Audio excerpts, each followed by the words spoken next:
Hello friends, welcome to my channel. இன்னைக்கு இந்த வீடியோல நம்ம என்ன பார்க்க போறோம் அப்படினா ரொம்ப ஈஸியான ஒரு கேக் ரெசிபி தான் பார்க்க போறோம். நான் இன்னைக்கு இந்த கேக்கை பிஸ்கட் வச்சு பண்ணிருக்கேன். இந்த கேக் செய்யிறதுக்கு வெறும் 3 பொருள் இருந்தா போதும். ரொம்பவே ஈஸியான மெத்தட்ல இந்த கேக் நம்ம செஞ்சிரலாம். டேஸ்டும் ரொம்பவே நல்லா இருக்கும். வாங்க ரொம்ப ஈஸியான இந்த பிஸ்கட் கேக் எப்படி பண்றதுன்னு வீடியோல பார்க்கலாம்.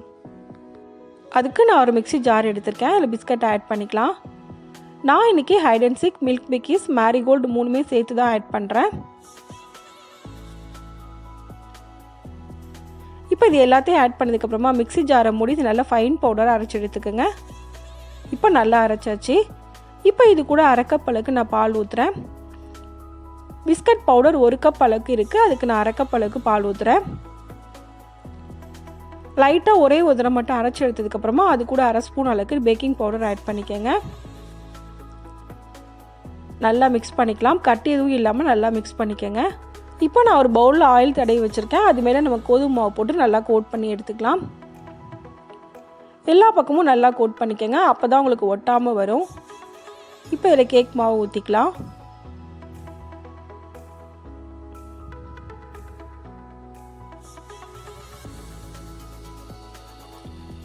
இப்போ யார் எதுவும் இல்லாமல் லைட்டாக நீ மாதிரி தட்டிக்கங்க. அடுத்து அடுப்பில் ஒரு டவா வச்சு அது ஒரு 10 நிமிஷத்துக்கு நல்லா ஃப்ரீ ஹீட் பண்ணிக்கங்க. இப்போ நல்லா ஹீட் ஆனதுக்கப்புறமா அது மேலே ஒரு ஸ்டாண்ட் வைக்கிறேன். நம்ம ரெடி பண்ணி வச்சுருக்க கேக் மாவை ஸ்டாண்ட் மேலே வச்சுக்கலாம். இப்போ இதை ஒரு மூடி போட்டு மூடி வச்சுக்கோங்க. மூடி போட்டு மூடி சிம்மில் வச்சு 30-40 நிமிஷம் போல் குக் பண்ணால் போதும். இது நல்லாவே குக் ஆயிரும். சிம்மில் வச்சு தான் குக் பண்ணோம், ஹையில் வச்சு குக் பண்ணக்கூடாது.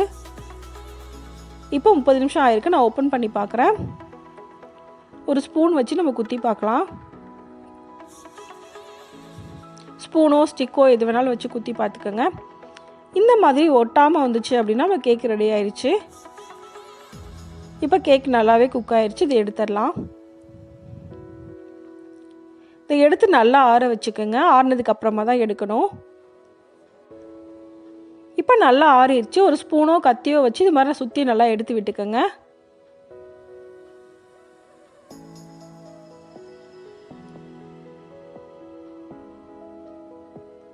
இப்போ இது அப்படியே ஒரு பிளேட்டை நம்ம கவுத்தோம் அப்படின்னா நம்ம கேக் வந்துடும்.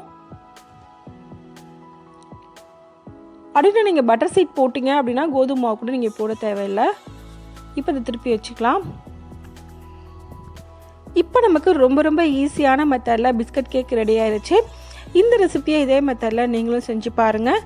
இந்த வீடியோ உங்களுக்கு பிடிச்சிருந்தா லைக் பண்ணுங்கள், ஷேர் பண்ணுங்கள், கமெண்ட் பண்ணுங்கள். மறக்காமல் சேனலை சப்ஸ்கிரைப் பண்ணுங்கள். தேங்க்ஸ் ஃபார் வாட்சிங்.